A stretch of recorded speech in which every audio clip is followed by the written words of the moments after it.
Welcome back to the channel. I want to show you guys how to attach text to an object and match the movement.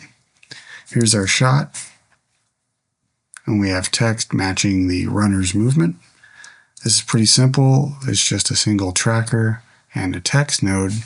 So let's pull this tracker out. I'm going to grab media in, shift space, and choose tracker. That'll give us a single tracker here. You don't have to use IntelliTrack. You can use the point tracker, but we're going to go back to the start of the shot here. Move the tracker over to where we want a good location, a high contrast point. I decided right by her chin. And then we're going to track that forwards and backwards. So it'll go through the shot and start giving us some tracking data here. It's always a good idea to check your track.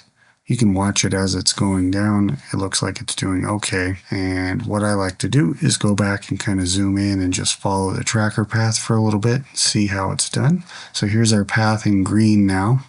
So we could actually zoom in and move the image around and just kind of look to see right here in the center of our crosshair if it's actually staying on track here.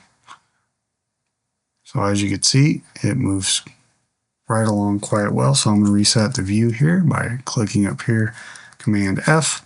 So now we have our tracker data, but we do have to tell the tracker what to do before we feed anything into it. So with the tracker node still selected, we're going to click on Operation, and under Operation, I'm just going to choose Match Move. We're going to leave it foreground over background.